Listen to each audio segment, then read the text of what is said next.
Bueno, en un tema, en el ciclo o en la secuencia que estamos estudiando, hay un tema que va previo a este, pero que ya lo tomamos en el taller.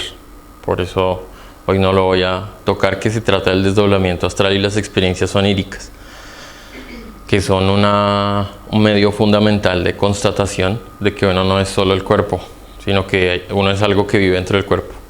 Así que no lo voy a tomar hoy, pues, pero ahí nos diremos. Pero es fundamental, solo quiero mencionar que es fundamental que uno compruebe por sí mismo que es algo, que es un algo invisible que vive dentro del cuerpo. O sea, mientras uno no lo lleve a los hechos, o sea, que sea un hecho irrefutable, esa otra realidad interior, invisible, sigue creyendo que uno es un cuerpo. Y es más, uno cree que es un cuerpo. Por eso dice, mira, uno dice, yo como, cuando realmente es el cuerpo ingiriendo. Y es irreal. Ahorita que hablamos de los hechos, voy a hacer un comentario relacionado que es útil. Fíjate que uno cree que es verdad que está comiendo. Uno cree que está comiendo, pero el hecho irrefutable es que el cuerpo está masticando en piloto automático, pero la mente está en la oficina. O sea, la mente no está comiendo. La mente está leyendo, la mente está en cualquier otro proceso. Así que ya de por sí es una afirmación incompleta decir que yo estoy comiendo. Porque hay un pedazo de mí que no está comiendo. Y más, y muchas, o sea que ahora las tengo más presentes. Por ejemplo, uno dice, yo me baño, y es irreal de nuevo. Hay algo que está lavando un cuerpo. Uno está lavando un cuerpo, pero la mente puede estar en la cocina preparando perfectamente la comida. Sí, el alma no se está bañando. O sea, estamos tan desprendidos del alma que no nos damos cuenta que el alma no se baña. El alma no se baña. El baño del alma es otra cosa. Y tenemos el lenguaje tan limitado que hay tres sentires diferentes para los que usamos la misma palabra. El sentir de las sensaciones, siento frío. El sentir del alma, siento frío, es la tristeza, ¿no? Y es la misma palabra. Y los sentires elevados del espíritu también los llamamos sentir. Por ejemplo, la compasión, que se nos habrá sentido en algún momento, que es una sensación más elevada que la lástima. No sé si ya la habrán en algún momento. Yo no he sabido distinguirlo, pero... Bueno, en observación uno se puede dar cuenta cuándo es lástima y cuándo es compasión. En la compasión hay una comprensión del estado del otro, pero comprensión. En la lástima es un truco porque a mí no me gustaría que me pasara eso que le está pasando al otro. Entonces es mentira. Es que me da miedo y me parece terrible ver eso porque yo no lo quiero vivir, pero eso es un nivel. A lo que voy es que el sentir, la palabra sentir, podría significar tres cosas distintas en tres niveles diferentes de nosotros, pero uno usa el sentir así, como yo siento. Pero ¿qué parte de mí está sintiendo? Sí, yo como, yo voy, yo estoy caminando, por ejemplo, ese también es mentira. Ahorita vamos a tratar de estudiar eso. Sinceramente el alma no camina.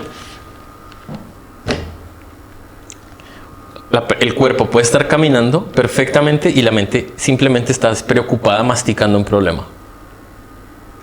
Pero la mente no está caminando. La mente está, y es que si voy, mejor podría hacer esto y tal. Un día que es que en el caso de Cristian, como a los 34 años me bañé por primera vez, de verdad. O sea, en mi mente se desarrolló el proceso baño plenamente. Cuerpo y mente estaban operando sincronizadamente, atento. O sea, vi que la mente estaba atenta a lo que estaba haciendo, sin ir allá. Y entonces se volvió que por primera vez sentí que era un baño completo, ¿sí? Bueno, y así nuestro lenguaje indica que creemos que somos el cuerpo. Y eso es un asunto que puede cambiarse.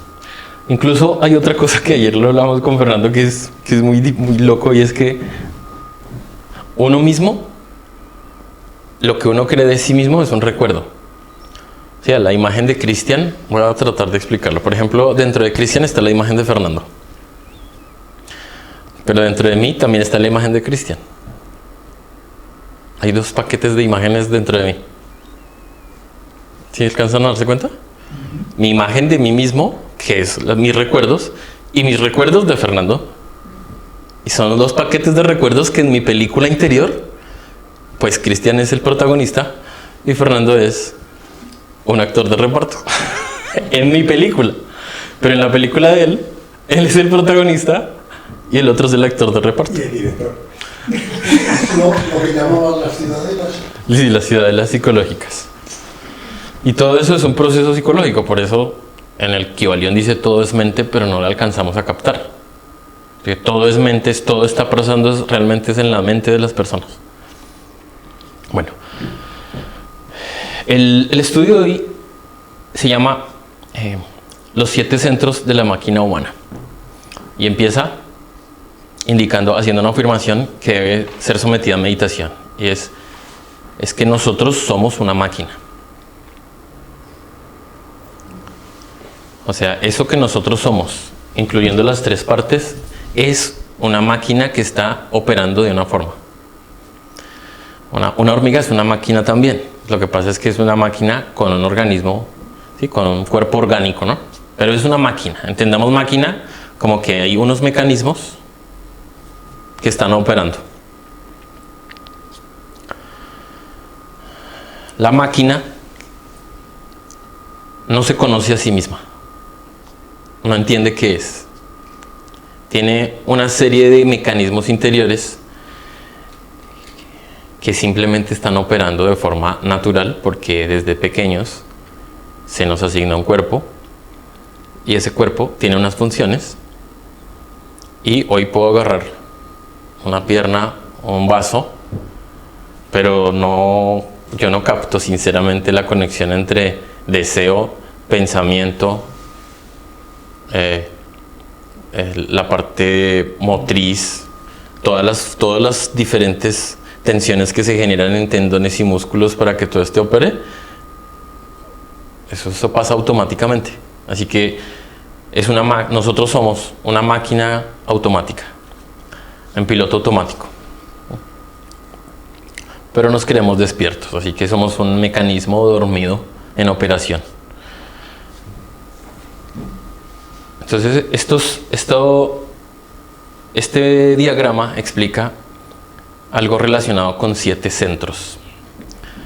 Voy a mencionar que los centros que voy a explicar son diferentes a los chakras y a las iglesias, que se va a generar por el lenguaje confusión. Por lo que voy a explicar acá son 7 aspectos que están instalados en nuestro cuerpo físico, que son 7 niveles distintos en los que está organizado eso que uno es. De otra manera, es una máquina con 7 funciones, así lo podemos entender. Una máquina con 7 funciones distintas. Y el propósito de conocerlas es conocerlas teóricamente para ser capaz de ir a observarlas en la práctica. Porque mientras uno no las observe, no son reales para uno, son una idea. Voy a correr un poquito esto para acá para que me quede más cómodo. Bueno, estos 7 centros están ubicados a lo largo de nuestro sistema cerebroespinal en el cuerpo físico. Así que esto que les voy a explicar es un poquito complejo, pero bueno, imaginemos que en el cuerpo físico, ya saco a mi máquina. En el cuerpo físico hay 7 centros. En el alma están los 7 chakras. Cuando muere el cuerpo físico, la persona no pierde sus chakras, pero sí pierde sus centros. Los chakras viajan con el alma y se incrustan en otro cuerpo. Los chakras no se pierden. Pero bueno, los centros las funciones con las que voy a explicar son unos conectores en los que están los 7 chakras conectados a los 7 centros para que se pueda canalizar esas funciones superiores del alma en el cuerpo físico. Porque nosotros con total desconocimiento somos unos canales, siempre, unos canales de energía. Hay una energía divina operando, invisible, y está conectada a nosotros a través de unos centros. Por ejemplo, el proceso pensar creemos que es del cerebro, pero el proceso pensar es del alma. Y se materializa y se conecta de forma que hay un proceso que se conecta y es capaz de materializarse aquí con el verbo, pero el proceso es del alma. Bueno, este cuadro toma de verdad meses y años estudiarlo. Y sinceramente de aquí nos podríamos llevar un 10% para observarlo ya mismo. Es, digamos, la parte más sencilla de observar. Entonces voy a empezar diciendo que cada uno de los centros tiene su propia energía. Así que cada día, cuando estamos descansando, somos dotados de una cantidad de energía. Así que ahí tenemos los 7 centros. Son el centro sexual, centro instintivo, centro emocional inferior, centro intelectual inferior, ojo, emoción inferior y mente inferior, centro motor de las obras, y aquí tenemos otros 2 reflejos de otra naturaleza de estos 2. O sea que aquí tenemos el intelectual superior en contraparte del intelectual inferior. Ahí vamos. Y el emocional superior en contraparte del emocional inferior. Ahí vamos. ¿Sí? Mente y emoción inferiores, mente y emoción superiores. Motor, instinto y sexo. 7 funciones. 7 funciones que están operando continuamente en nosotros. Hoy lo que estamos viendo es muy técnico, sinceramente. Pero vamos a tratar de explorar. Técnicamente, cada noche tenemos que recargarnos como cuando se recarga un móvil, porque necesitamos recargar esta energía necesaria para operar. Por eso ustedes verán que una persona, por ejemplo, si usa muchísimo su mente, pero no usa el cuerpo físico, también se desgasta y necesita descansar. Y puede descansar un poco, duerme, y en ese proceso de dormir es que se ha recargado interiormente. O sea, la recarga energética es interior. Bueno, cada uno de estos centros tiene una energía distinta, que aquí están los nombres. Hay una energía sexual, energía vital, energía emocional, energía mental, energía motriz, energía de la conciencia y energía del espíritu puro, que son unos nombres que se le han puesto. Bueno, cada centro tiene unas funciones y está relacionada con un planeta interior y con uno de los 5 sentidos. Como pueden ver acá, vista, oído, olfato, gusto y tacto. De esto no voy a hablar nada hoy, ni de los planetas, ni de la energía por ahora. Simplemente entender que para que esta máquina que somos lograra ponerse a punto para una creación superior, necesita una sincronización y una armonización. Mientras eso que somos como máquina entendamos como una fábrica. O sea, eso que somos es una fábrica que puede producir algo, pero con sinceridad lo único que estamos produciendo son recuerdos y egos que nos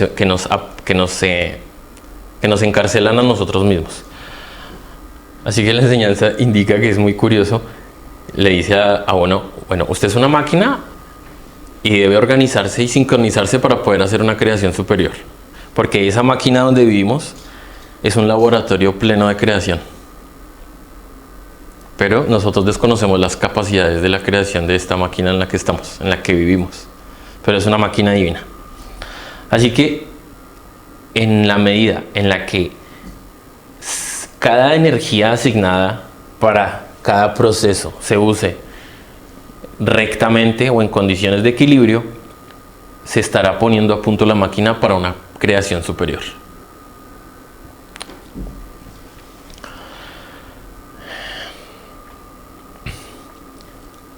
las circunstancias actuales de la operación de esta máquina son que, por ejemplo, una persona, uno mismo, cada día está usando el centro emocional, el centro intelectual inferior, continuamente, para que en esa fábrica que somos vaya acumulando en el sótano recuerdos y recuerdos y recuerdos. Las emociones van surgiendo a medida de que se va presentando los procesos intelectuales. Si veo que se murió Pepito y me dio dolor, en ese momento, ¿sí?, observo todos los 5 sentidos entran simultáneamente a todos los centros, aunque pertenecen rigurosamente más al centro instintivo, pero toda la información que entra a la máquina es percibida simultáneamente por los 5 centros, pero hay un orden lógico en el que se presenta en los centros. Por ejemplo, me llama alguien y me dice: tu mamá está enferma en la clínica. Entra una información y en el intelecto se da un proceso de pensar. Ese pensar, pues, como yo tengo unos recuerdos, pues surge una emoción inferior, una negativa, y de ansiedad y de deseo de saber y de si es necesario hacer lo que sea, y entonces se pone en actividad el centro motor. Entra una idea, está secundada por una emoción, y por eso es que hacemos. Digamos, esa es una secuencia. Esas son las 3 cosas principales que uno puede observar. La función del centro intelectual es todos los procesos: pensar, proyectar, recordar, analizar, comparar, juzgar. Todo el proceso intelectual, entonces, es este centro. Todo el proceso emocional son todas las emociones negativas y positivas. Y estamos gastando energía. Cada vez que tenemos una tristeza, pues estamos gastando energía y construyendo recuerdos relacionados con eso, ¿no? Consumiendo y consumiendo energía. Por eso es tan importante estas energías. Son energías de diferente densidad, porque cada centro opera con su energía distinta. Así que hay una parte principal mental, emocional, y la motriz es otra energía distinta, que es la necesaria para toda la operación del verbo y del hacer.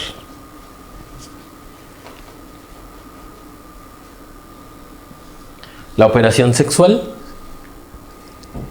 es muy básica, casi que la operación sexual neta es encender el aparato sexual y lubricarlo y prepararlo, o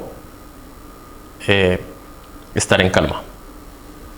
Solo existen 2 posiciones para el proceso sexual: o el órgano sexual está activado o no. Así que esto es de lo más puro que hay, pero debemos entender que el ego, por medio del intelecto y de la emoción, es el que usa este centro, ¿no? Pero esto es totalmente inocente. O sea, un órgano sexual es plenamente inocente. O se activa o no se activa ya. Pero los causantes de la activación sí son subjetivos y pueden ser, son egos, ¿no? El proceso instintivo, además, también está instalado en nosotros de una forma mecánica, ¿sí? Ejemplo, llamamos amor a amamantar al hijo y a cuidarlo, y al miedo y a la posesión. Llamamos amor a eso, ¿no? No sé si alguno ya se ha dado cuenta que llamamos amor a un proceso plenamente instintivo. Pero actualmente nosotros, la sociedad, decimos que eso es amor, cuando casi lo mismo que hace un perro y una vaca con su cría lo hace el humano con todos los adicionales. Pero eso es un proceso instintivo. O sea, al niño nadie lo orienta ni lo capacita para saber cómo amar. Nadie. Desde chiquito sabe dónde está, le ponen el pecho y ya sabe cómo. No está capacitado. Ya sabe cómo llorar, no hay que instruirlo en llorar. ¿Sí? Empieza en sus primeras etapas a conocer la grúa, ¿no? Esa grúa extraña que le pusieron, ¿no? Y ya cuando aprende, ya. Pero el proceso instintivo lo vamos a conocer y a identificar en los animales. O sea, para estudiar, yo por eso no lo voy a tocar hoy, pero si alguien quiere profundizar en sus procesos instintivos, estudia los animales. O sea, estudia, por ejemplo, que el toro busca una vaca, y no una, sino la otra y la otra y la otra. El gallo busca una y otra y si puede las 20 en el día, pues las 20. O sea, el proceso, la atracción sexual de polos opuestos es instintiva.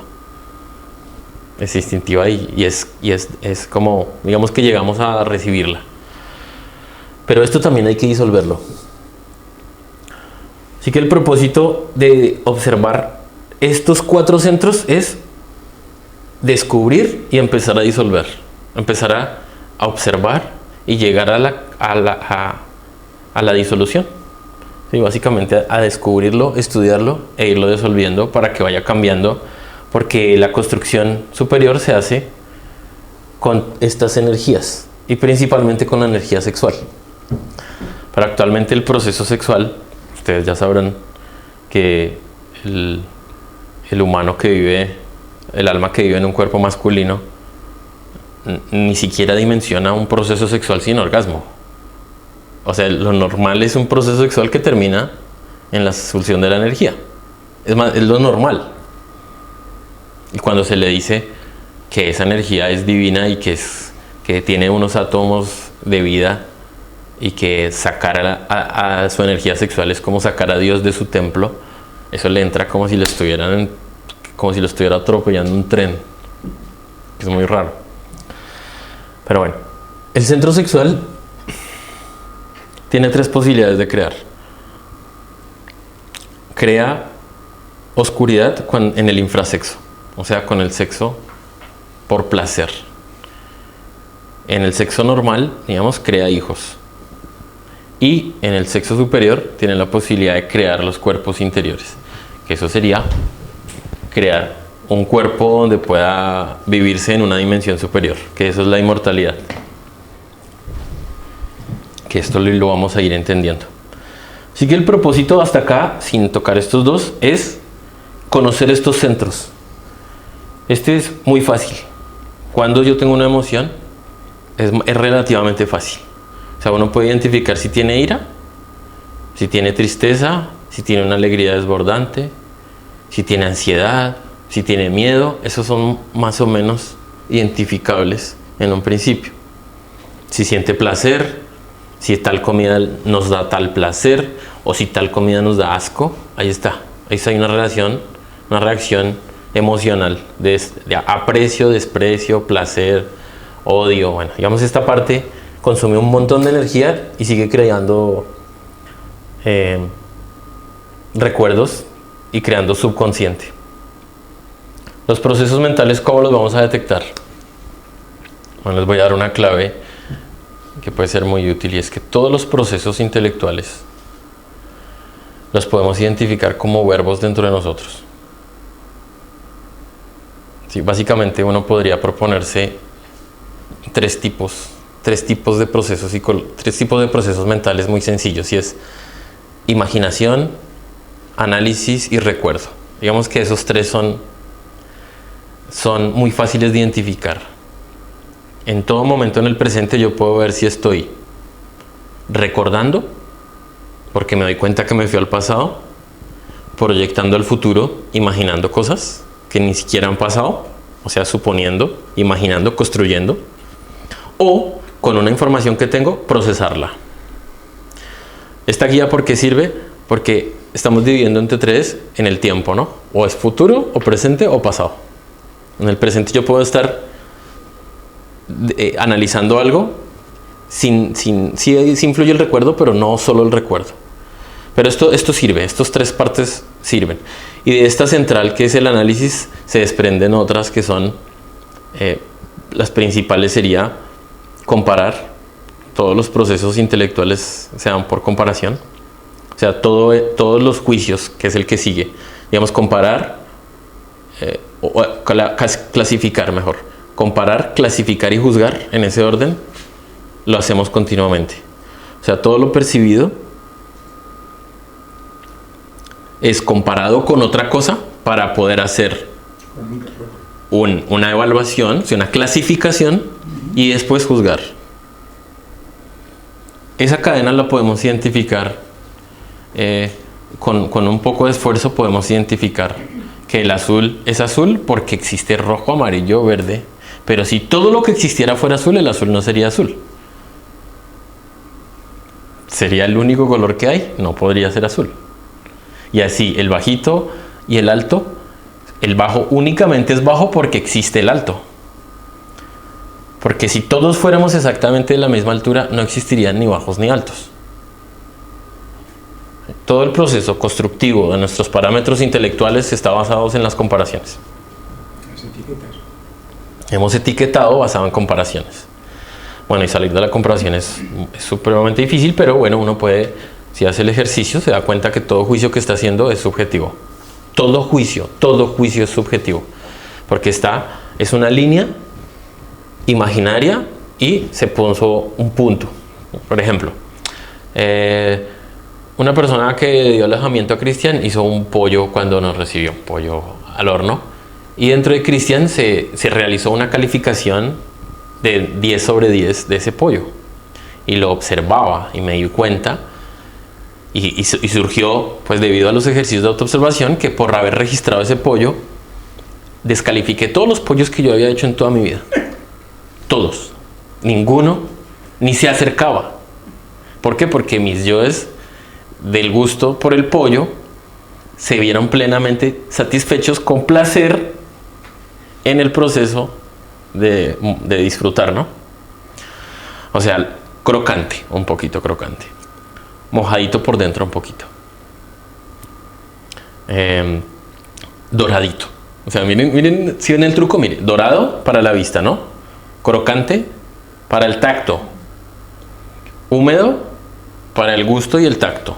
¿Sí ven cómo los 5 sentidos me están dando información? Esa información me provoca un placer. Tenía como 5 características, bueno, el sazón, el color, la cantidad, bueno, o sea, dentro de mí se desarrolló un proceso de calificación y por haber grabado esa calificación, entonces descalifiqué todos los que Cristian había hecho. Sí, sí. Y no solo eso, eso fue entonces con respecto al pasado, ¿sí ven? El proceso de recordar y comparar.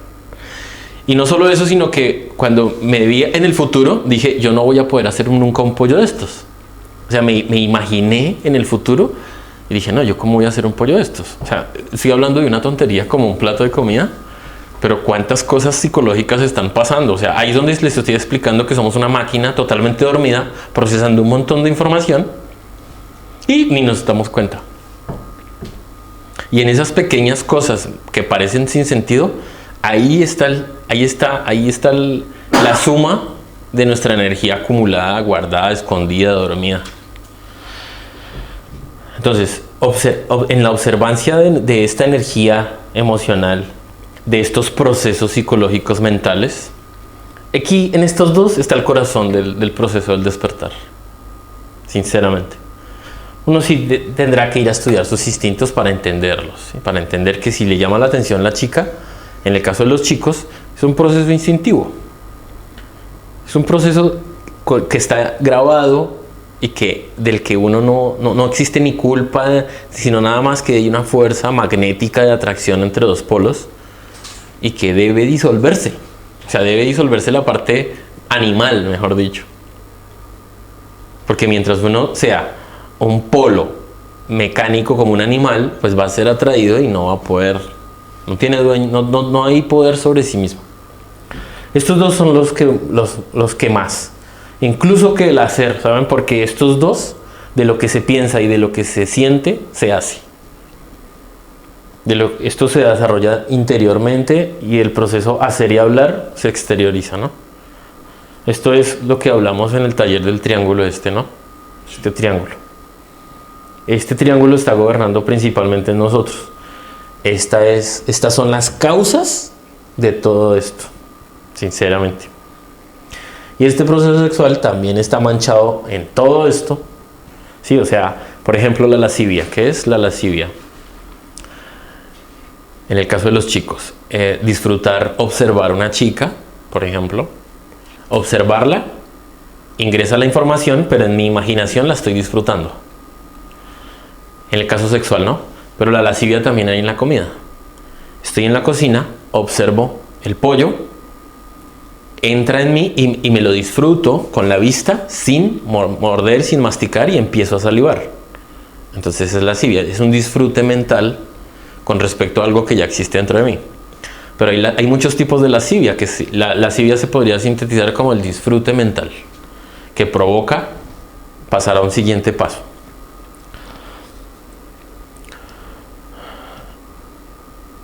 Hay lascivia sexual, hay emociones relacionadas con la sexualidad, en la que vamos a encontrar toda la parte romántica, sentimental, ternura, cariño, gusto, el gusto por la estética. Entonces está en las formas y en las emociones que provoca. Así que la parte sexual está aquí impresa, aquí impresa, aquí impresa y aquí impresa, porque sinceramente pues el proceso sexual en cada humano se ha desarrollado de cierta manera. O sea, cada humano ha probado el sexo de una forma, con su experiencia. Y ha tenido su experiencia. O sea que sí ha hecho cosas, mejor dicho. Y ha dicho cosas. Bueno. Así que estos son las cinco funciones que están caídas. ¿Qué significa caídas? Que están operando en función del ego. Y hay dos funciones desconocidas por nosotros mismos, que estos son como los dueños de la empresa, sinceramente. Sí, porque estos son los dueños de la empresa, pero que dejan que los empleados de la empresa hagan lo que quieran porque no pasa nada. Porque nada se va a perder y nada está mal, simplemente están creando egos que van a ser de utilidad posteriormente de una o de otra forma. Entonces, estas dos partes que son el saber divino, o sea, la sabiduría o el saber real, y el juicio objetivo, y la capacidad de observar y de juzgar. Estas dos funciones las tenemos dormidas nosotros, por eso es tan difícil observarse. Es muy difícil observarse. Pero el proceso de observación no es la mente observándose a ella misma.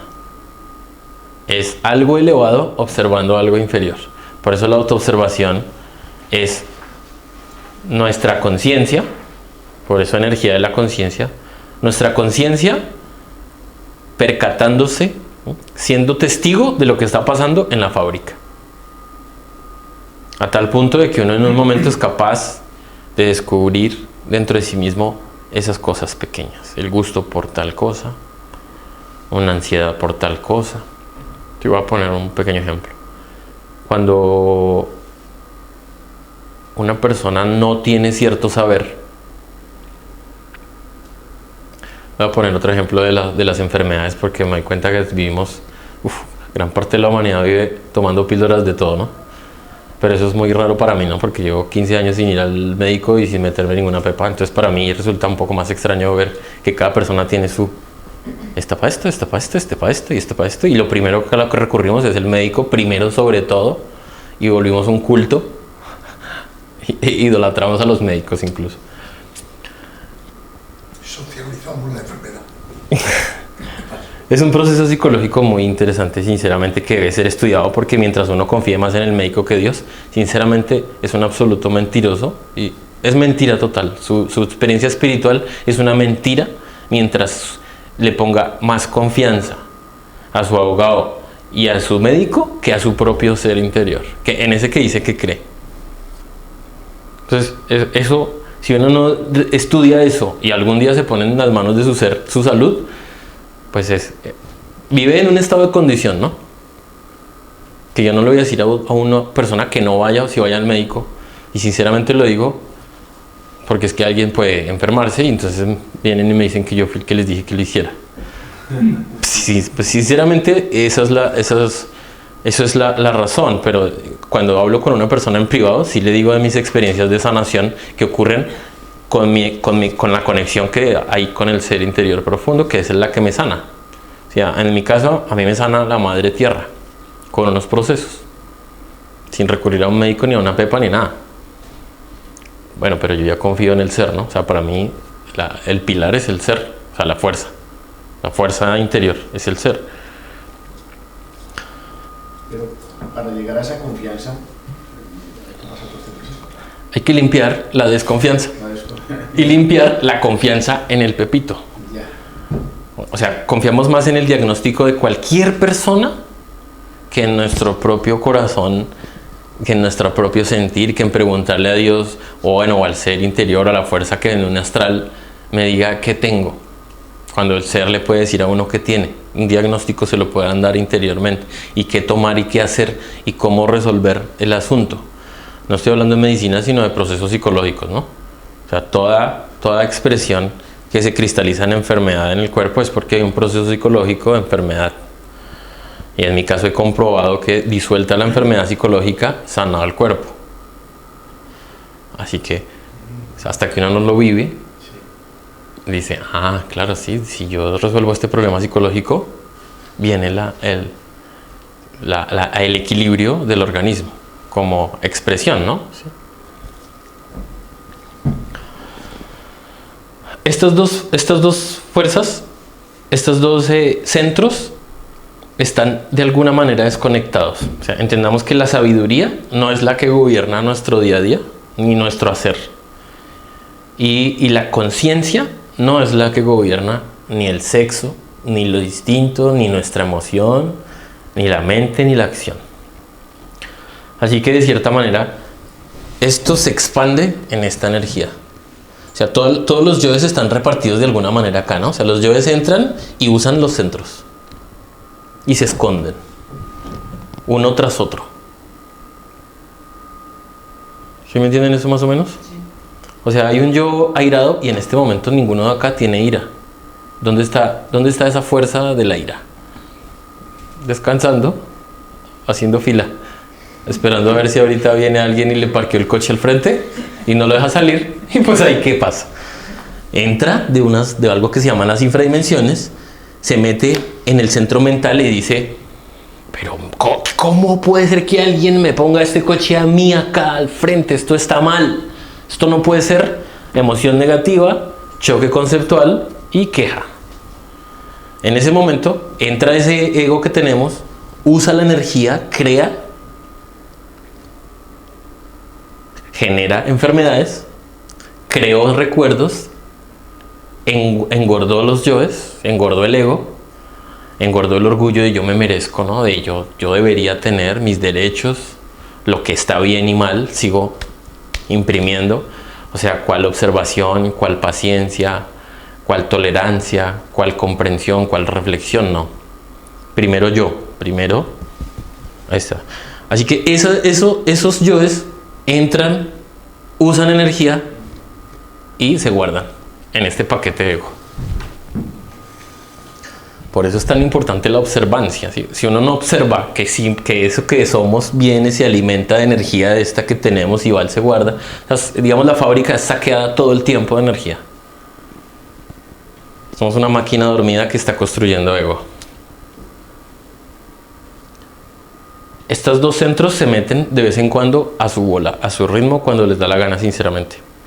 O sea, en cualquier momento, una palabra muy particular viene y se expresa de cierta manera ante cierta persona. Uno ni se da cuenta.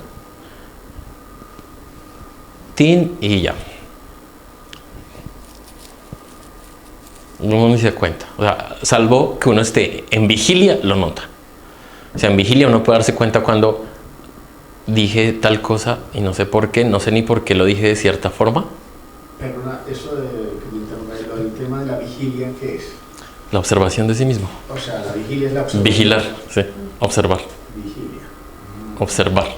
Fíjate la Vigilar. información que tengo yo de vigilia. Yo estaba pensando en otras cosas por el tema de la vigilia. Vigilar, velar, observar. Se refiere a lo mismo. Observar cuál es el proceso psicológico interior.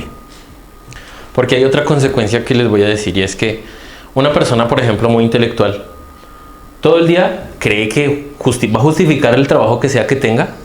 En el caso de Cristian, entonces trabajaba en publicidad. Entonces piense, coordine, planee, haga presupuesto, haga un tel y haga. ¿Qué pasa? Que la energía con la que es dotada, haga cuenta que esto es un coche. Y el coche tiene energía, tiene agua para limpiar parabrisas, agua para la batería, por ejemplo, agua para o un líquido de aceite, líquido de frenos, tiene diferentes líquidos, ¿no? Digamos. Pero en la máquina resulta que se desarrolla un proceso, y es que aquí es dotado de una cantidad de energía y aquí del excedente, una gran cantidad. Una persona intelectual entonces va a usar toda la energía que tenía destinada para el día y va a comenzar a robarle a los otros centros, principalmente al sexual. Esto es lo mismo que si con el limpiaparabrisas se me gastó el agua, porque me lo gasté, se lo gastaron los llaves, y entonces le pongo aceite al limpiaparabrisas. De forma que se generan unos desórdenes y unos desequilibrios por los excesos de uso de energía. Una persona, por ejemplo, que está cargando todo el día cosas, está desequilibrándose, está usando en exceso un tipo de energía y va a usar otras energías que no le corresponden. Y esto trae como consecuencia enfermedades, básicamente. Porque es un centro que tiene un objetivo, un fin, y es siendo usado en exceso y con otra energía de otra densidad. Lo que pasa es que eso de las densidades de la energía se explica en otra lección. Pero entendamos que esto es más sutil de forma ascendente y más grueso en forma descendente. Entonces llega por ejemplo a las 7, 8 de la noche, y llega a una casa cansadísimo, no sabe qué es lo que pasó dentro de sí mismo. Se los aseguro que uno no tiene ni idea de qué pasó dentro de uno en el día. Simplemente trabajé, sus recuerdos son: trabajé, fui a acompañar a tal, pero creo cosas. Y al final, si hay proceso sexual, por ejemplo, en la pareja o lo que sea, resulta que la energía sexual que estaba destinada para la creación es sacada del cuerpo, con fines de diversión. Entonces, esto es una máquina increíblemente divina, usada de forma totalmente dormida para crear nuestra prisión, que es el ego. Se los estoy dando un poco trágico, pero es que eso sí tiene que ser así, porque es que si no, no. El propósito de este estudio es solo echarle un vistazo a lo general, pero esto requiere observación y observación. Uno estudia un aspecto psicológico y empieza a detectar. Voy a poner un ejemplo de este para entender. Mire, el centro motor tiene su propia memoria y funciona de una forma autónoma. Y lo podemos ver de esta siguiente forma. ¿Todos acá conducen coche? Sí, listo. Fíjense que la primera vez que uno toma un coche, la mente está absolutamente centrada. Y la emoción, ahí empujando con miedo, nervios y tal, ¿no? Ahí, ¿cuál maquillarse? ¿Cuál usar el móvil? ¿Cuál estar fumando? ¿Cuál estar pensando? No, ahí estoy. En ese momento, el motor, por lo que sea, está generando unas instrucciones dirigidas por la mente. Ay, acuérdese que el primero, sí, segunda, ahí la mente sí está usando. Todo eso se va acumulando y guardando en una programación, tal como un móvil uno lo programa, un ordenador uno lo programa, y esa programación se vuelve un software que se va después a reproducir autónomamente. Por eso un pensamiento automático. Es un programa automático, pero ese solo pertenece al centro motor, al punto de que cuando uno empieza a conducir usará el 100% de la atención, será necesaria, pero después de 3 años solo con un 3% de atención ya puede conducir, porque el proceso ya es autónomo. O sea, es tal que la persona se entrenó su centro motor para conducir, que lo puede hacer así, o sea, la puede hacer con los ojos cerrados incluso. Pero necesita abrir los ojos un poquito para que la calle más o menos, ¿no? Muchas veces en las que llegas al destino, al menos me pasa a mí, como he llegado aquí, no me he dado cuenta de qué es lo que ha pasado en el camino. Listo, ¿qué es lo que pasa? Que la mente solo necesita un 3% de la energía de la mente, y el otro 97% de la energía de la mente está contestando mails, preparando la cocina, consultando con la vecina, imaginando qué es lo que voy a hacer mañana, preocupado por tal, porque son cosas que no he resuelto. Ahí está la máquina en un desequilibrio.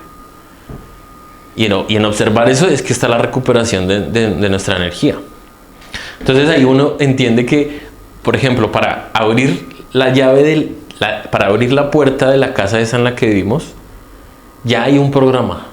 Y la mente no hace todo el proceso. La mente solo oprime el botón buscar llaves. ¿Sí me entienden? Buscar llaves. ¡Fu! Ya sabe, pum, tan. Las dos manos las mueve, tan, ya, pum, ya. Pero no necesitó todo un proceso intelectual, sino simplemente el motor ya sabe dónde guarda las llaves. Eso el intelectual se inicia si no encuentras las llaves a primera. Sí se inicia cuando ya se acerca a la casa, ¿no? Sí, ya se acerca a casa y sale la alarma, ¿no? Llave. Pero solo es llave. Todo el proceso intelectual es llave. No más.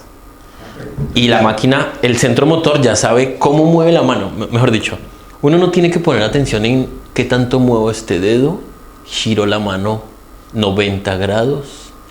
La bajo 45. Meto con calma, con suavidad. Busco. ¿Sí?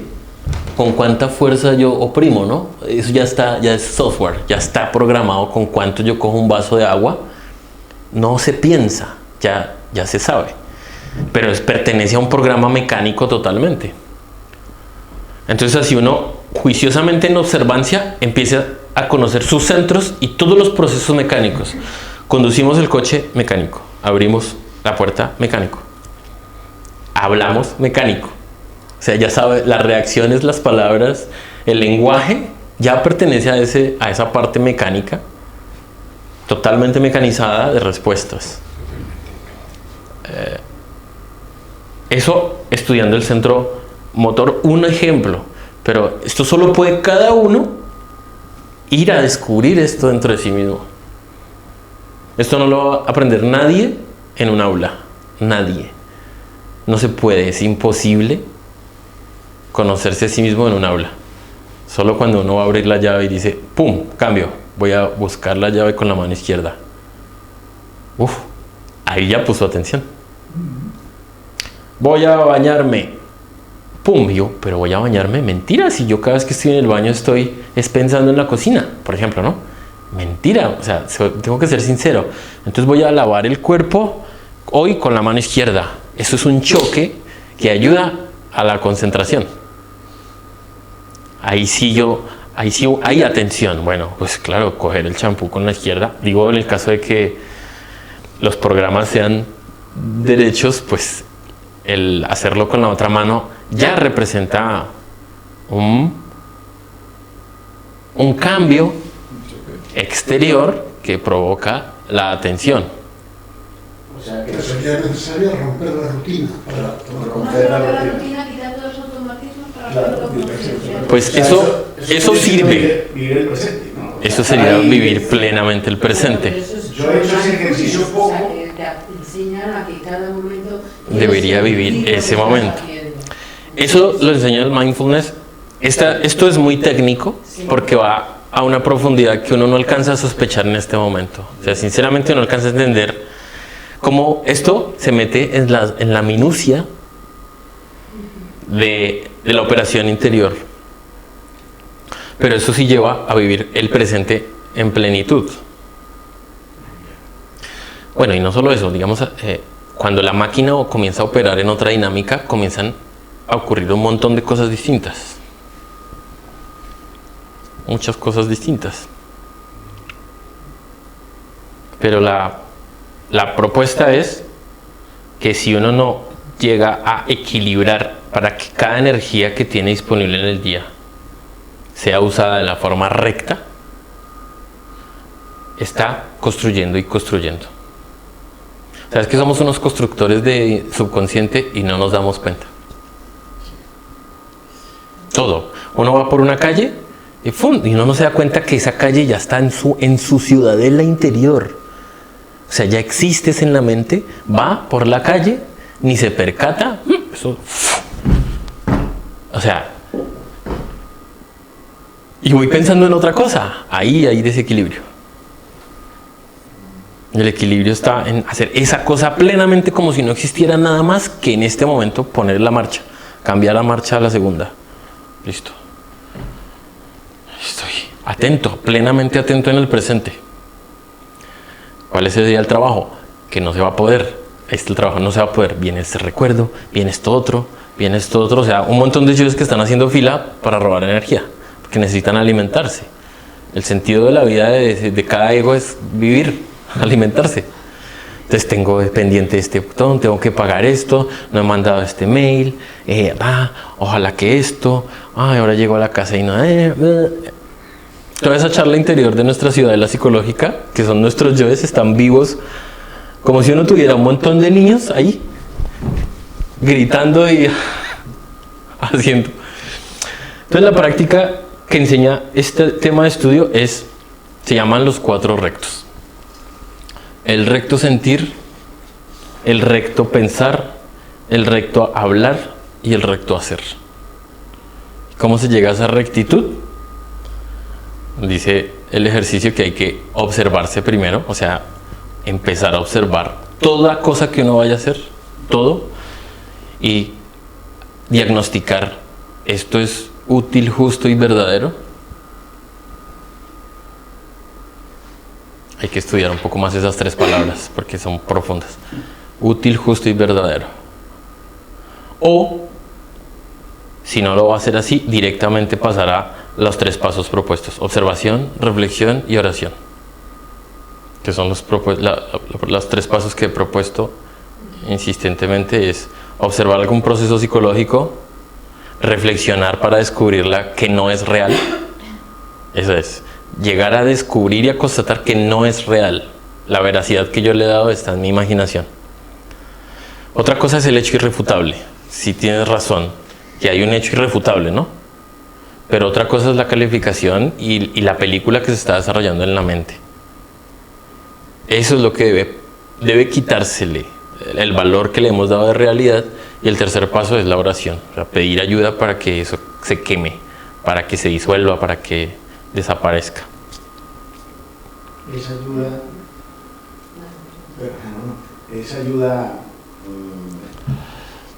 tengo tantas lagunas con la ayuda, o sea, porque nos han enseñado a orar de una manera, ahora estoy intentando dialogar, pero ¿cómo se pide esa ayuda? ¿De dónde sale esa ayuda? Bueno. ¿Cómo se hace esa ayuda? Bueno, nosotros somos muchos niveles. O sea, eso que llamamos Dios, somos nosotros mismos en otro nivel. O sea, digamos, hablemos de que hay un yo superior, voy a decirlo así, o el espíritu también soy yo dentro de mí mismo. Y ese espíritu es latente dentro de mí mismo. Así que toda la oración va dirigida a nuestra esencia interior profunda. Esa es la idea, conectarse con lo que uno es. Por eso conocimiento de sí mismo, de sí. Bueno, ahora, hay 2 fuentes principales de los 2 polos, que son el padre y la madre, que están en la representación acá. No son exactamente esto, pero digamos que el padre representa la sabiduría y la madre representa las emociones superiores, de orden superior, como entre ellas el amor. Bueno, ahora, para entender de verdad, sinceramente, que cada persona primero debería optar por pedir o por generar una comunicación con eso que cree que es lo de mayor grado de espiritualidad dentro de sí mismo. Si lo quiere llamar Dios, si lo quiere llamar la fuerza, si lo quiere llamar como lo quiera llamar, porque es que esa es por lo menos la pequeña realidad que tiene dentro de sí mismo. En mi caso, ¿qué pasa? Que como llevo unos años generando el canal con el papá y la mamá interiores, al punto de que se me presentan entonces con figuras paternas y maternas en mis mensajes de comunicación, entonces ya entiendo. Por ejemplo, la madre tierra o la madre divina o la parte femenina de la fuente orienta el proceso sexual cuando uno ya empezó el proceso sexual. No es otra persona que no sea la madre interior. Por ejemplo, eso les puedo decir. Para mí, por lo menos donde veo la dificultad es en tomar conciencia de unidad, porque lo que normalmente tenemos es una conciencia de separación, de ser distintos. Y no somos distintos, pero ¿cómo? Lo decimos, pero ¿cómo llegamos ahí? Eso se llega muriendo. O sea, cuando disuelve uno la separatividad que hay interior, hay una integración interior. Me explico, pero voy a terminar tu respuesta. La enseñanza orienta a que uno le pida a la madre, y tiene un sentido profundo, a la madre naturaleza, que está dentro de nosotros mismos. O sea, incluso este cuerpo, todos los cuerpos donde vivimos son la madre tierra. Es el material, sí, vale. Toda la sustancia es la madre, pero este organismo está en unas condiciones muy particulares. O sea, está en un momento y en unas condiciones muy particulares. Entonces, para entender por qué la madre, es porque la madre realmente tiene el poder. Esa es la respuesta que hay que meditarla, pero es que realmente la madre naturaleza es la que tiene el poder de quitar la vida, de quitar la enfermedad o de poner enfermedades, porque la enfermedad no las pone la madre. La madre realmente tiene el poder de nosotros. La madre, mejor dicho, un tío tiene sexo con una tía, ¿no? Y pum, sexo, orgasmo, fecundación. Y decimos, es que hicimos un hijo, ¿no? Es que nosotros, y es mío, ¿no? ¿Qué hicieron después de tener sexo? ¿Comer? ¿Comer? ¿Qué más? ¿Qué más hace la mamá? ¿Comer? Para las sustancias, pero ¿qué más? ¿Cuántas células multiplica? ¿Cuántas sustancias dirige? ¿Qué proceso? La madre física, ¿no? La madre física, ¿qué hace para esa reproducción divina de celular para generar el feto? Pregunta por el padre de la Eso, el papá está fumando y la mamá está... O sea, la madre física y el padre físico son unos testigos, y eso, dormidos de un proceso divino que se está dando. La madre tierra está en un proceso divino de gestación dentro del vientre. Ella sí tiene el poder de verdad. Pleno. Es que uno es muy ignorante, ¿verdad? Pero lo que pasa dentro del vientre de una madre es que está muy lejos ni siquiera de lo que uno alcanza ni a nada. Entonces, cuando uno alcanza a entender que es más, este cuerpo donde vivimos uno no lo está manteniendo. ¿Quién mantiene este cuerpo? La madre naturaleza nos da los cuerpos y nos los mantiene. Entonces uno lo dice así, ya cogió la manía de decir la madre tierra y la madre tierra, pero de verdad, o sea, de verdad dimensiona el proceso divino que hay de la madre naturaleza para que se dé este equilibrio. Mejor dicho, no es consciente de eso. Entonces, ¿qué pasa? Que la madre realmente es la que tiene el poder, y tiene el poder para crear y para destruir. Entonces, esto hay que meditarlo de verdad profundamente para llegar, porque es que es muy raro ir a pedirle a la mamá interior, ¿no?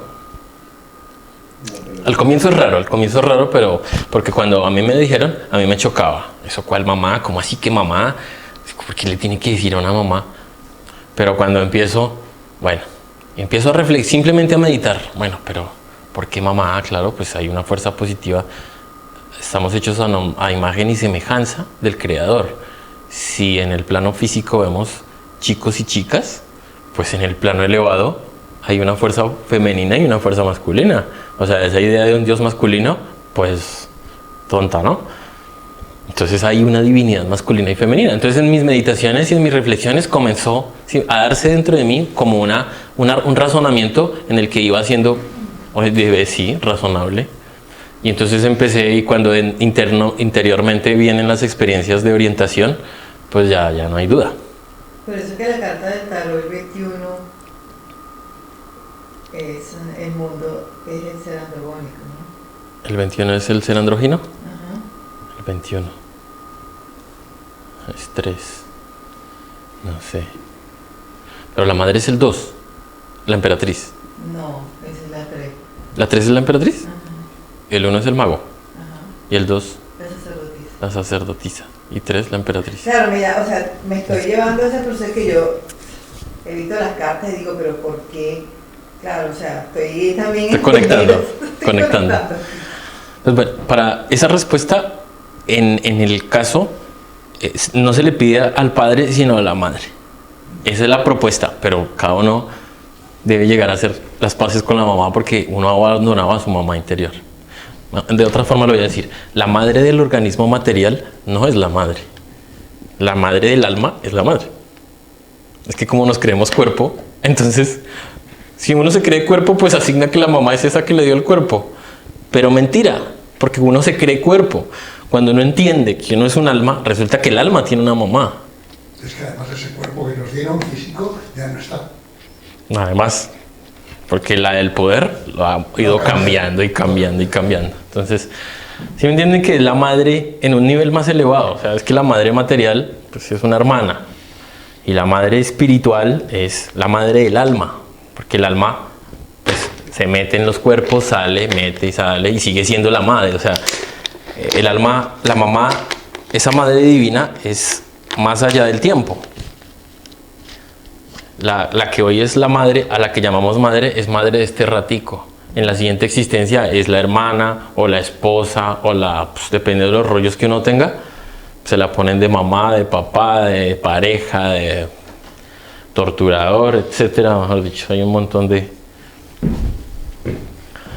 Entonces esa es más precisa, pero medítalo en oración. Entonces la oración, en mi caso, voy a decirle en mi caso yo le digo a mi mamá interior, cuando ya hice el proceso de reflexión, quémame. Yo le digo así, quémeme. Va a sonar más raro, ¿por qué? Porque es que yo me doy cuenta que yo soy ese yo, no es otra cosa rara. O sea, cuando yo tengo ira, yo estoy siendo la ira. Y acepto que tengo ira y yo le digo, quémeme. Yo queme esta ira. Esta ira que estoy siendo ya no la quiero. No quiero ser ira. Entonces así le digo a veces. A veces cuando soy capaz de observarlo más planamente, entonces sí le puedo decir, ya no quiero cargar más esto o quememos esto. También le puedo decir. Es muy coloquial y es un lenguaje muy individual y muy íntimo en mi caso. Y me funciona. Y Cristiano, sería mejor decir que no te dé la ira, que me dé la ira. Es que lo que te produce la ira desaparezca. Esa es la razón coherente. Pero a veces uno está tan poseído por la ira que no alcanza a dimensionar la razón. O sea, no alcanza a ver el concepto. Sí, yo que tengo cosas que me dan mucha ira y que no quiero. Bueno, estoy intentando que no me dé ira, ¿entiendes? Tienes toda la razón. Pero no quiero, la ira en sí hasta puede ser buena.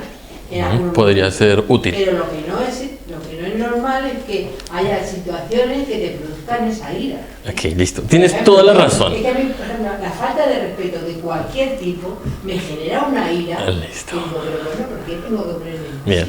Lo generas tú. Se genera dentro, digamos. Se genera dentro. La genero yo, efectivamente, pero que como consecuencia de algo. De juicio.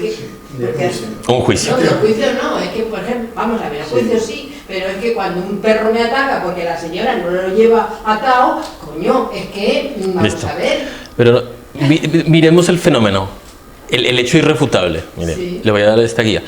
En el proceso de conocerse a sí mismo hay que ceñirse a los hechos irrefutables, no a las opiniones, porque todas las opiniones siempre están viciadas. Entonces el hecho irrefutable es que hay una ira. ¿Sí? Podemos ir a este ahí. Cuando el centro emocional está poseído por la ira, inmediatamente es nublado la mente. No hay capacidad de un razonamiento limpio, no hay lucidez. Por tanto, no se puede dar la reflexión. Hay un colapso interior porque esta fuerza es tan fuerte que inmediatamente usa el motor para quejarse, insultar, golpear, lo que salga. No sale nada, porque yo me tomo la ira, pero es que eso me hace daño a mí. Bueno, a ti, listo. Yo estoy diciendo un ejemplo. Sí, te la guardas. No, o sea, como dice señor, la produzco yo, pero realmente yo no lo demuestro a nadie. Bueno, en tu caso. Pero sientes esa la siento y me hace daño. Bueno, en mi caso, ¿qué pasa? Que yo no sabía cómo salir de estados emocionales. simplemente estoy poseído por un estado emocional y uno por donde quiera que lo mire, por ejemplo un miedo, por donde quiera que lo mire, está nublada la mente y no hay lucidez para encontrarle el concepto, porque tienes razón que hay un concepto, hay un choque conceptual, ¿no? Perro suelto, mal, injusto, irresponsable. O sea, hay una calificación y un juicio de lo observado. El hecho irrefutable es un perrito. Es un perrito. El hecho irrefutable es un perrito. Un perrazo. Un perrazo. Lo malo que es un perrazo. Bueno, el hecho irrefutable es un perrazo. El hecho irrefutable. Mi calificación de irresponsable es mía. Mi juicio de que está mal es mío. Si destruyera el juicio de mal dentro de mí, no habría posibilidad de juzgarlo como mal, ni irresponsable, ni injusto. ¿Sí? ¿Vamos? O sea, porque no habría la posibilidad de que se generara un choque conceptual que arrojara como resultado la ira. Entonces tienes toda la razón que si yo lograra irme en calma a destruir la idea de injusto, está mal, irresponsable, vería el hecho, que es el mismo hecho irrefutable, pero sin calificaciones. Sí, porque está mucho más hondo de lo que tú te imaginas la causa. La causa, te lo voy a decir, la raíz es el orgullo. No, la causa, te digo yo, que se me puso un perro aquí encima y cada vez que veo un perro grande me da, vamos, Sí. suelto, es que me Bueno, Recuerdo. pero te estoy diciendo técnicamente, técnicamente es orgullo. Lo que pasa es que ahorita la palabra orgullo no alcanzamos a entenderla. Miedo. Para mí sería miedo. Sí, ¿no? miedo, pero bueno. Es que el orgullo no es entendible. Hasta ahora ni siquiera hemos llegado a estudiar qué es el orgullo. Vale. Me refiero a que te doy el tip de orgullo, es que es una razón muy profunda que está ahí, que hasta que uno no llegara a ella, no podría ser hermano del perro. Porque una persona que está en calma ve al hermano perro y podría estar en paz con el perro. Y ni siquiera el perro, incluso tendría control sobre el perro. Realmente creo que estoy en contra del dueño del perro. Claro. Estaba pensando yo en el dueño del Mira, Claro, porque no responsabilizas al perro. El perro no tiene la No, culpa. pero el perro es la herramienta. Sí, sí. Porque si fuera un peluche, Nada. no, es que el perro está vivo. Pero el dueño es el irresponsable, claro, el perro. O sea, yo tengo miedo y además creo que eso está mal y tal, pero te aseguro, te cambias de país y ya no es, ya las leyes no aplican. Es absolutamente normal un perro en la calle y que podría pasar cualquier cosa y a quién le echa la culpa. Ya no hay a quién. Así que estás presa en otro que se llama el quién. El que lleva el perro. Preso en un quién. Mira el objeto. En la mente aparece un quién que es al que yo responsabilizo de mi miedo. Pero si no hay quién, mira, imagínate esto es lo próximo. Si no hubiera quién, si no viene el perro, ¿con quién me pongo enojado? Yo salgo corriendo. Bueno, listo, pero el enojo, ahí ya no se lo puedo echar a alguien.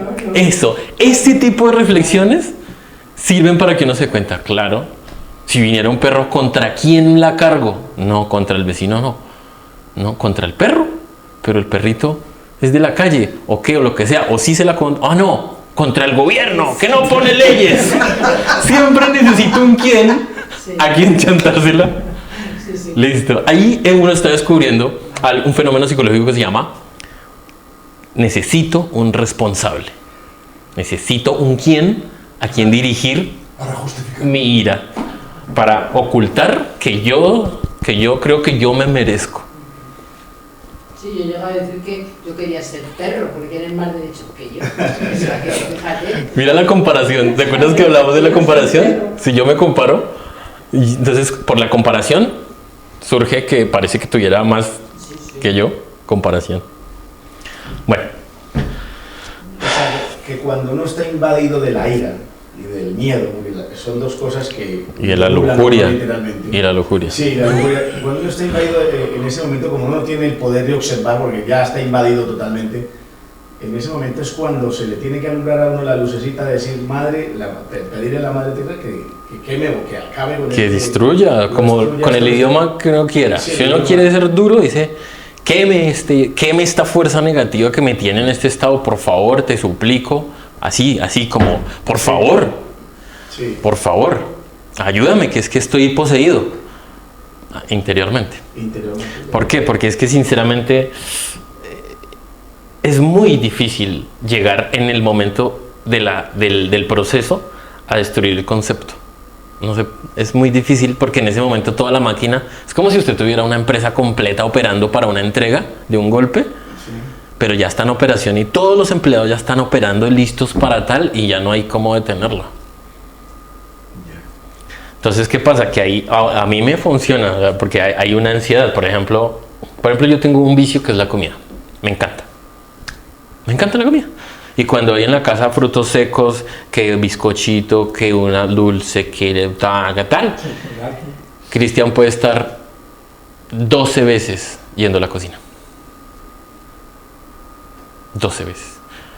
Y entonces yo me pongo a estudiar, me digo, pero ¿cómo puede ser que esa miserableza de fuerza de voluntad que hay dentro de mí que no? Y me lo propongo y al siguiente día, bueno, hago un ejercicio, yo estoy un día sin comer nada, estoy en observancia, estudio y se tienen ciertas conquistas, pero cuando uno está poseído por la ansiedad no hay quien lo detenga, porque es que la ansiedad de comer es el mismo fenómeno psicológico que tiene una ansiedad, el vicioso por la droga tiene una ansiedad tanta que lo invade, nubla la mente, no hay mente y lleva al motor a operar, a buscar lo que tiene, por eso roba, por eso hace lo que sea. Porque la ansiedad es una fuerza que lleva a la acción. Cuando la estudié dentro de mí, resulta que esa misma ansiedad es la que lo lleva a uno a la cocina. Y uno, observándose y se para de la mesa. Y es así es de crudo, de descubrirse a uno mismo porque como uno está enfrentado a sí mismo, no hay nadie mirándolo, ¿no? O sea, por ejemplo, a mí es muchísimo más fácil ahorita que me quedo con Fernando ser fuerte en la comida. Pero porque hay otro yo que es el que dirán. Sí, sinceramente a mí me importa mucho lo que piensen de mí. Ese está muriendo también, ¿no? Ahí voy. Pero con total sinceridad, si estoy viviendo donde hay una persona, entonces... Es que hay muchos haciendo fila. Me comporto de una forma. Sí. Pero cuando estoy solo y yo soy mi mismo juez, mi misma conciencia, y esa es la realidad, es cuando uno está enfrentado consigo mismo. Porque la trampa... Por eso hay tanta gente que no soporta la soledad. Sí, eso es bien difícil, es un fenómeno psicológico para estudiar. Pues eso era, chicos, hay que profundizar y solo con horas de profundización en su vida íntima uno llega a conocerlo. Y después lo va a ver en la vida diaria. ¿Alguna otra inquietud que se les ofrezca de esto, que se les aparezca? Aquí hay mucho trabajo. Uy, no, aquí hay un trabajo ahora. Es trabajo, es un trabajo. Sí, pero ha empezado que es un despertar, diciendo que esto va a llevar 2 años. A mí me ha pasado, es que como comenté el otro día, tuve una crisis de decir, claro, como estoy en este proceso de despertar, y bueno, no puedo, o sea, me ha quitado ya tanta energía que me desconecté de todo, no volví a leer una página de un libro durante todo ese tiempo, no veo ni la tele, digo, pero es que no me siento capaz porque creo que me he enfrentado a lo más difícil, el reto más grande que me he enfrentado yo hasta ahora ha sido lo mismo, porque me he enfrentado a cualquier cosa, pero eso... Es que yo creo que tiene que ser lo más difícil. Claro, y en esos 15 días me salieron problemas de antiguos que dije yo, voy a volver a hacer esto, no me lo puedo creer, o sea...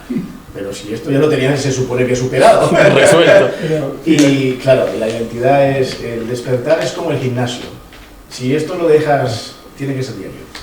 Ya lo practiqué, porque tuve esa oportunidad de hacerlo, dejar de ser en este tiempo algo, y volvieron otra vez todas aquellas cosas que yo había dejado. Pero que estaban en el sótano. Haciendo en el sótano, y volvieron a surgir, y digo, ya... Esto es como el gimnasio, como el que quiere ir al gimnasio y quiere ponerse fuerte, como deje de ir un mes, vuelve y le da agujetas al mes. La mente es así, o sea, es una cosa... Agujetas y flácido. Sí, y flácido, claro. Sí, es verdad, no...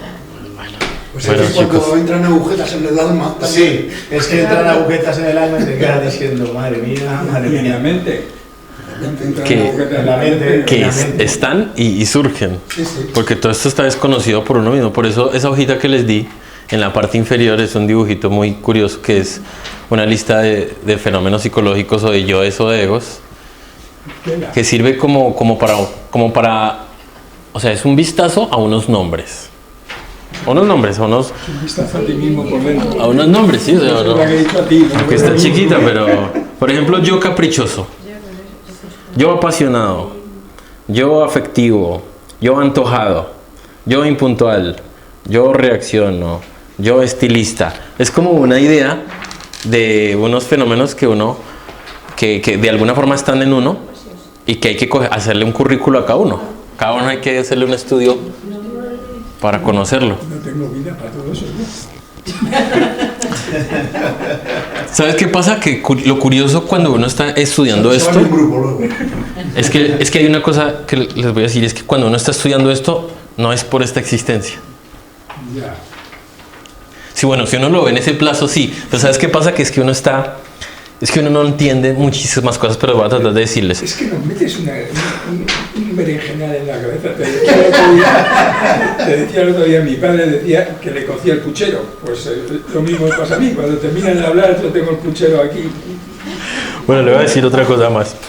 Lo que estamos haciendo acá es dejar un mensaje en nuestra esencia. O reimprimiéndolo. También algo que tenemos. Exactamente. Lo que, independiente de la edad que sea y el género y lo que sea, uno está expuesto a una enseñanza de un nivel que se está imprimiendo en las profundidades de la esencia para que en cualquier otra existencia uno le vibre un trabajo de otro nivel. Porque este es un trabajo consigo mismo. Entonces le va a vibrar en otra existencia de una forma, en el formato que venga. En el trabajo con uno mismo, creo yo que por lo menos a mí me ha funcionado en la meditación. Yo creo, no, me ha funcionado a mí en ese caso que cuando he dejado de meditar es cuando hay caos. Medito y es esa tranquilidad, esa paz. Claro.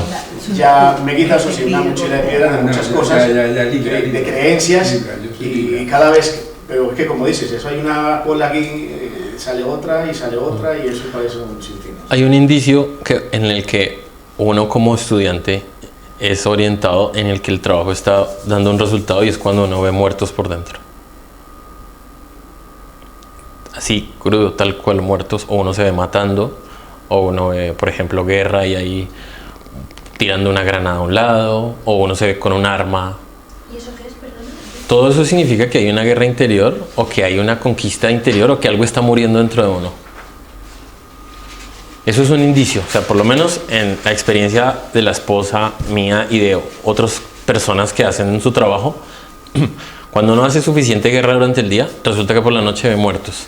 Significa que hay algo que está muriendo. O sea, que se logró hacer un poquito del trabajo. Yo desde que empecé, lo puedo compartir, me he soñado muchísimas veces que me persiguen, y yo soy huye, y me despierto y digo... Eso es todo lo que está en la cola. Eso es todo lo que está en la cola.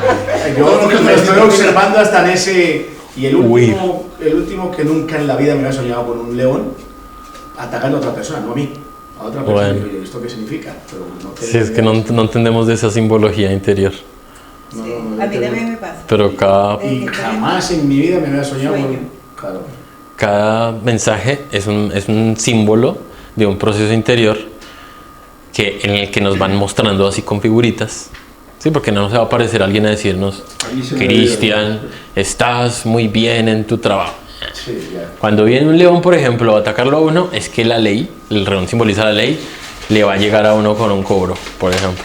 Pero atacando a otra persona. Esto, bueno, puede ser otra cosa, pero digamos que me refiero a eso. Y cada figurita, cada astral, cada mensaje simboliza algo del trabajo que uno está haciendo. Y en la medida en que uno pregunte cosas, entonces los astrales van tomando un mensaje, y uno, bueno, por lo menos en nuestro caso, uno se adiestra al lenguaje y entonces empieza el canal de comunicación a entender. ¿Y si tienes rota la pantalla y no te das cuenta de nada? Eso no se reactiva porque eso es un sistema que no se puede... Puede que esté, pero usted se puede activar. Yo creo que hay un proceso en el despertar donde vas en una zona y pierdo el conocimiento. No, bueno, seguro que hacemos un estudio psicológico un día. Tú te pones 3 horas un día a estudiar por ejemplo, el confort, de verdad. ¿Haces el estudio? No, ese no. Mira lo que hice yo. Mira lo que hice yo. No. Todavía no. Ese no. Otro más fácil. Listo, mire. Un día que uno se enfrenta a sí mismo, a ese yo. Sí. A ese yo, 2, 3 horas en el día hasta que se canse, mejor dicho, deja de hacer todo, 4 horas gasta, se va a dar cuenta del astral que tiene. Se va a dar cuenta cómo viene una experiencia, porque eso es algo muy raro que en el planeta alguien se proponga deshacerse del confort. Yeah. Nadie. Coja 10 millones de humanos y no hay uno que se proponga deshacerse de su confort. Muy raro que alguien diga no. Que llevo toda la vida procurando. Construyéndolo. Claro. Si uno lleva construyéndolo toda la vida. Lo que me ha costado. Lo que me ha costado. Bueno, chicos. Cristian, antes has hablado de 4 retos. ¿Qué retos serán? 4 rectos. Recto sentir. Bueno, primero sería el recto pensar. ¿Cómo pensar? Recto pensar. Y eso es evaluar si ese pensamiento en este instante hay rectitud, es lo más elevado dentro de mí o no, es un yo. Eso detona en un recto sentir. Y eso se vuelve en recto hablar y recto hacer. Bueno, chicos, pues si nos volvemos a ver el 16.